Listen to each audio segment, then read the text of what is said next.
Jeffrey Epstein, a wealthy financier, died in a New York jail in 2019 while awaiting trial for sex trafficking. His connections to global power have remained shrouded in secrecy. Now, a new trove of his personal emails, released by House Democrats in November 2025, offers a rare look into his world. The release triggered a political firestorm, with Republicans countering by publishing an even larger set of files, accusing Democrats of selective disclosure. These emails have become weapons in a fierce political battle, but for the public, they offer an unfiltered glimpse into Epstein's dealings with the rich and powerful. The documents reveal how Epstein tried to maintain influence after his 2008 conviction, using his network as currency. We'll explore what these emails actually say, how Epstein advised Russian officials, conversed with diplomats and billionaires, and positioned himself as a global player. President Trump and his team have dismissed the revelations as a smear campaign, but the emails speak for themselves. Understanding these messages is crucial. They expose a shadow network operating beneath official diplomacy. Epstein, even as a convicted sex offender, was still offering advice to people at the highest levels of government and finance. The emails show a man desperate to remain relevant, trading on his knowledge of the powerful to stay in the game. One of the most startling revelations is Epstein's attempt to insert himself into U.S.-Russia relations. In June 2018, ahead of the Trump-Putin summit in Helsinki, Epstein emailed Thorbjorn Jagland, head of the Council of Europe, offering to help Russia understand Trump. Epstein claimed he'd previously advised Russia's late UN ambassador on Trump's personality. His advice was blunt. Trump just needs to be seen as getting something. It's that simple. Jagland took the offer seriously, replying that he'd suggest the connection to an assistant of Russia's foreign minister. There's no evidence Russian officials followed up, but the email itself is telling. Epstein, a convicted felon, felt comfortable offering strategic advice on foreign policy to a senior European official. This episode reveals Epstein's strategy. He wasn't just a party host, but a broker of information and influence. By leveraging his past association with Trump, he tried to make himself valuable to foreign governments. The exchange shows how Epstein operated, using his connections to create new opportunities. He wanted to be a player in world events, even from the sidelines. The email is a window into his relentless pursuit of relevance. The Helsinki summit in July 2018 sparked controversy when President Trump appeared to side with Putin over U.S. intelligence agencies. Newly released emails show Epstein discussing the event with powerful figures. On the day of the summit, former Treasury Secretary Larry Summers emailed Epstein, "Do the Russians have stuff on Trump? Today was appalling." Epstein's reply was cool and analytical. He called Trump's behavior predictable, saying Trump believed he'd charmed his adversary and had no idea of the symbolism. Epstein saw Trump as naive, easily manipulated if his ego was satisfied. This echoed the advice Epstein had offered to the Russians. Trump just needed to look like a winner. The exchange shows that, even after his 2008 conviction, Epstein was still in conversation with elite figures about sensitive topics.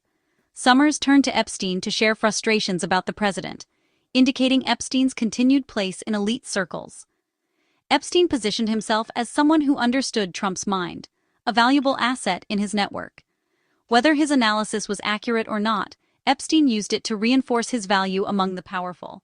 He was more than a gossip. He was a confidant and self-styled expert on the president. These emails show Epstein's method: sell insight, maintain access, and stay indispensable. His expertise, real or perceived, kept him in the conversation. The release of Epstein's emails in November 2025 prompted a swift response from President Trump's team. The White House dismissed the revelations as a fake narrative and a political smear, accusing Democrats of distraction tactics. Trump himself called it the Jeffrey Epstein Hoax on social media, framing the story as another partisan attack. Rather than address the email's details, the administration attacked the credibility of the release. This strategy, deny, deflect, and attack, mirrors previous responses to Epstein-related stories. The White House's approach is to frame any discussion of the emails as a partisan fight, not a factual inquiry. For supporters, it's proof of a witch hunt. For critics, it's evasion. The emails don't accuse Trump of crimes, but they place him at the center of Epstein's world of influence.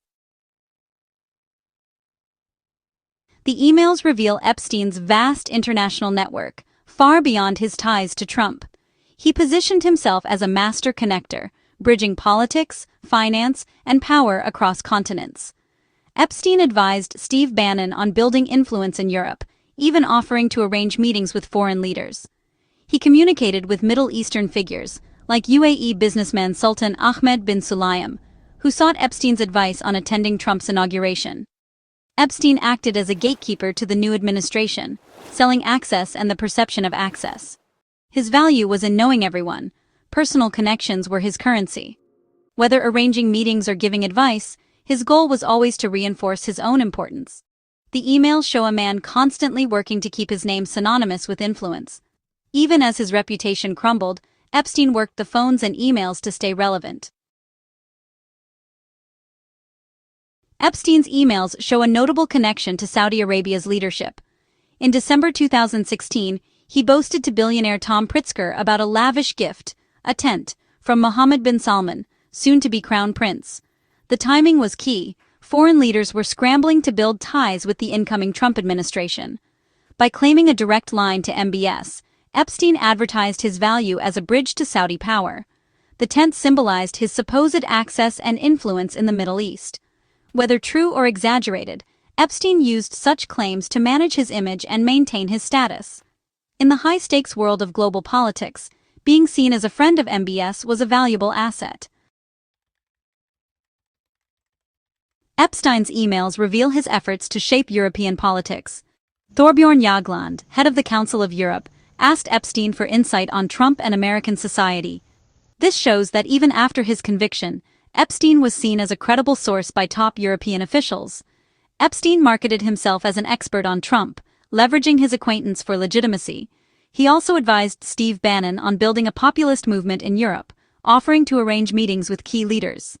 Epstein positioned himself as a transatlantic go-between, explaining Trump to Europeans and connecting Trump's allies to European power players. These interactions show Epstein's strategy: be the indispensable connector. He worked tirelessly to maintain this role, offering access and information as his main assets. For Epstein, power was about access, not just money. The emails show him determined to control as much of both as possible.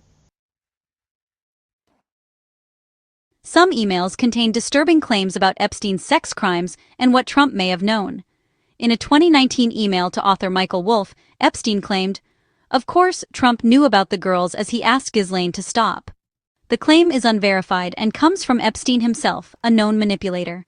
Another email from 2011 to Ghislaine Maxwell mentions a victim spending hours at Epstein's house with Trump, identified by others as Virginia Giuffre.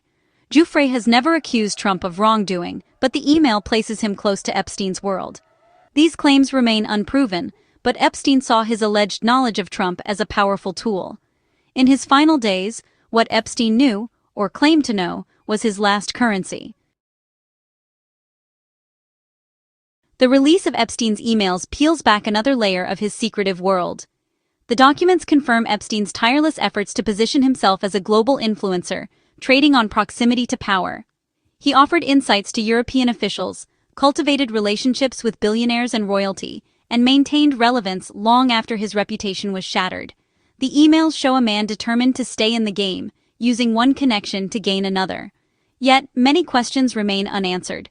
Did Russian officials act on his advice? Did Trump know more than he let on? The emails provide glimpses, not the full story. They don't prove criminal wrongdoing by the powerful, but they raise serious questions about judgment and association. Epstein's ghost still haunts the highest levels of power. As political factions weaponize these revelations, the central mystery endures. The emails offer some answers, but the most important questions still linger.